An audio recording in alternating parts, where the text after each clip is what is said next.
What's up, ladies and gentlemen of YouTube? Boogie298 coming at you live as I get through the power of the internet, and this is the best 5 games I've played so far in 2018. If you haven't played any of these games, I highly recommend them. So number 5 is a game that a lot of people skipped because it is the 5th in a series, and because it was fairly controversial, but that's Far Cry 5, and I have to say this is one of the best games I played in a really, really long time. Now, to say that it's just more Far Cry is very, very fair, because that's exactly what it is. It's more Far Cry. But the unique setting and the unique stories and the unique characters for this game, as well as all the life improvements and changes that you saw to the formula, were very, very good. Now, I didn't play any of the DLC. I haven't bought any of the DLC. I've heard that it's kind of so-so. But when it comes to the main storyline, when it comes to the main campaign, when it comes to the main world to explore, there's a lot there. It does get fairly repetitious, and not every one of the mini bosses are that interesting. I think John's area is probably the least interesting of them all, though it does have a very solid payoff.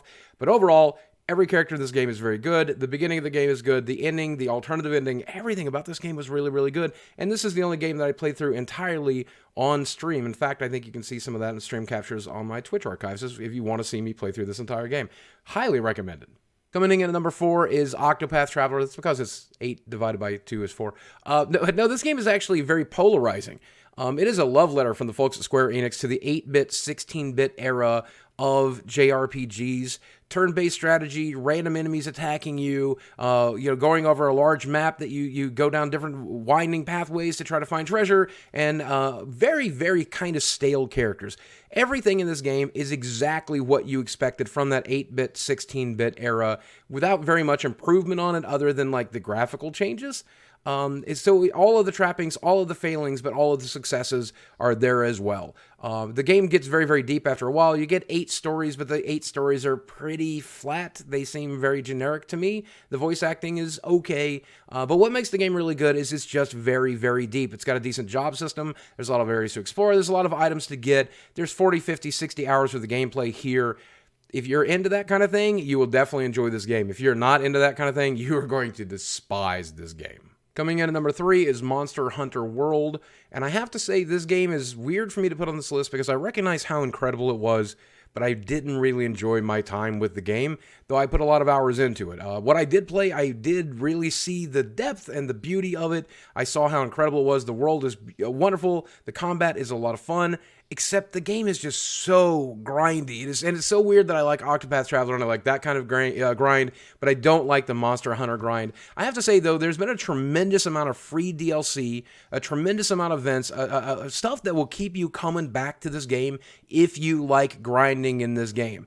Storyline, it's fine. The world building is fine. The cats and the cute companions and the weapons and the item building, it's all just really, really good stuff. I don't know why it didn't really strike me as a game that I could get into, and I got into it for a while, but I wasn't one of those people that were going to play it the way other people are playing it that I know, who've been playing it almost a couple times a week ever since the launch because they want to grind out all the cool items and all the extra bonus stuff. But you want to talk about value. There's so much tremendous value in this game, and it's just now released on PC, so if you want to pick it up on PC instead of PlayStation, now's your opportunity to get into this game. And you want to talk about hundreds of gameplay hours. It's kind of like Destiny the RPG. I think you'll really, really enjoy this game if you're into that thing. It's definitely a quality game, even if I couldn't grind at it. And number 2 is another very polarizing game, but easily one of the best games of the year. This is Detroit Become Human. And yes, this is, not a walking simulator necessarily, but it is one of those interactive movies where your choices make all the difference. If you don't like those types of games, you're not going to like this one.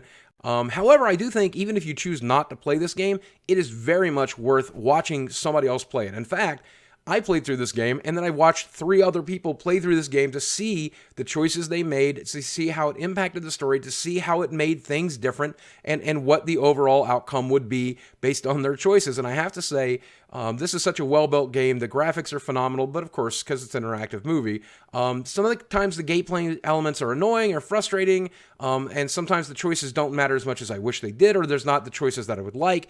But overall, definitely one of the better games to be released this year. Expect this one to be on my top 10 list. Even if it's not your kind of game, I do recommend you watch somebody play it because it's an incredible, incredible story. And then finally, at number 1, you saw this one coming a mile away easily. This is going to probably be my game of the year unless something really special happens. It's God of War. And this game is everything I expected it to be. It's the God of War series with all of the trappings and failings of that series. The combat is grindy. The combos are not that great. The storyline is incredible. The graphics are incredible. The boss fights are like something out of your imagination. Even the very first boss fight is better than some of the best boss fights in any other game I've ever played.